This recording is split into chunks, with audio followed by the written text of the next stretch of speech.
Praise God. Welcome to all of you on our Message of Kingdom Ministry channel.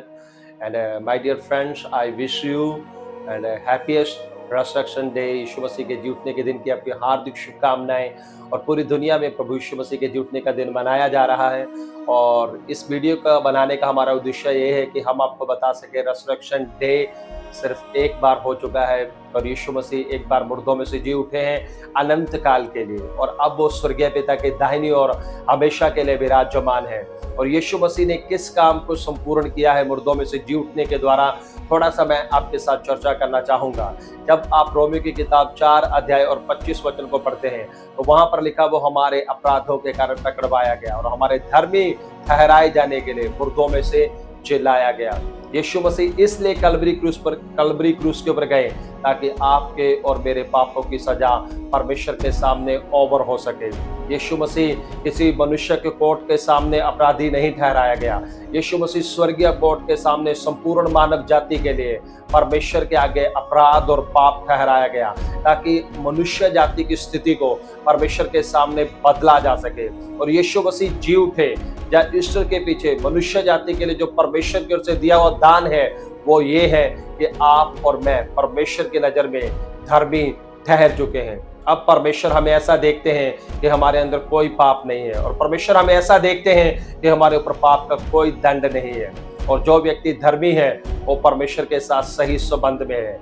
और रेsurrection day के पीछे पहला भेद ये है। और मेरे मित्र, रेsurrection डे के पीछे दूसरा भेद ये है। जब हम इफिसियों की किताब और उसका पहला अध्याय 19 वचन को पढ़ते हैं तो प्रेरित पौलुस इफिसियों के चर्च के लिए प्रार्थना करते हैं, और वो ये प्रार्थना करते हैं कि मैं ये चाहता हूं कि तुम उस सामर्थ को जान सको जिस सामर्थ ने यीशु मसीह को मुर्दों में से जलाकर स्वर्गीय पिता की दाहिनी ओर बैठाया है। अब आपके और मेरे अंदर वो सामर्थ काम करती है। जैसे यीशु मसीह मुर्दों में से जी उठने के बाद स्वर्गीय पिता के दाहिनी ओर बैठ चुके हैं, एक दिन आप और मैं भी स्वर्गीय पिता की दाहिनी ओर विराजमान होंगे अनंत काल के लिए। यही रेsurrection डे का भेद है। और तीसरी और अंतिम बात, जब हम पहला कुरिन्थियों और उसका 15 अध्याय और 52 वचन को पढ़ते हैं तो वहां पर इस प्रकार लिखा है, और यह क्षण भर में पलक मारते ही पिछली तुरही फूंकते ही होगा, क्योंकि तुरही फूंकी जाएगी और मुर्दे अविनाशी दशा में उठाए जाएंगे और हम बदल जाएंगे। यही रेsurrection डे का ईस्टर का भेद है। यीशु मसीह ने मुर्दों में से जी उठने के द्वारा इसे स्थापित किया है कि जब अंतिम स्वर्गदूत तुरही को फूकेंगे, अगर अंतिम तुरही को फूकेंगे तो जितने लोग मरे हुए हैं वो यीशु मसीह के समान मुर्दों में से जी उठेंगे, और जो लोग बचे रहेंगे, जो लोग जिंदा रहेंगे, वो लोग बदल जाएंगे और महिमामय देह को प्राप्त करेंगे।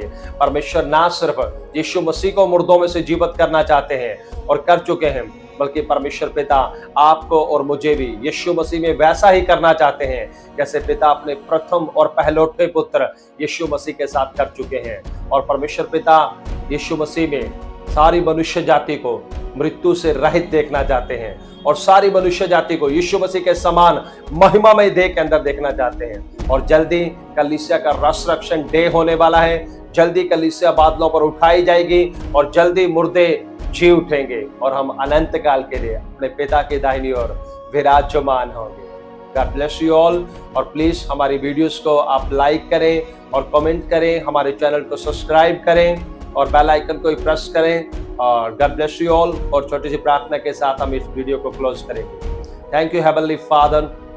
प्रभु यीशु मसीह के नाम में आप प्रेरित पौलुस की तरह हम प्रार्थना करते पिता, जितने लोग इस वीडियोस को देखें, जी उठने की सामर्थ्य उनके अंदर काम करें और वो लोग विजय में चलें, जय में चलें, पाप के ऊपर, संसार के ऊपर, शरीर के ऊपर, शैतान की सारी चालों के ऊपर, प्रलोभनों के ऊपर यीशु मसीह के मुर्दों में से जी उठने की सामर्थ्य जो चर्च के अंदर उंडेल दी गई है, ये सामर्थ्य में चलने पाए और उस सामर्थ्य को जानने पाए खुदावंद। और धन्यवाद पिता, जब यीशु मसीह आप जल्दी आए तो हम महिमा में देहों को प्राप्त करें, और जो मसीह में सो गए हैं वो मुर्दों में से जिलाए जाए। यीशु मसीह के सामर्थ्य नाम में आमीन।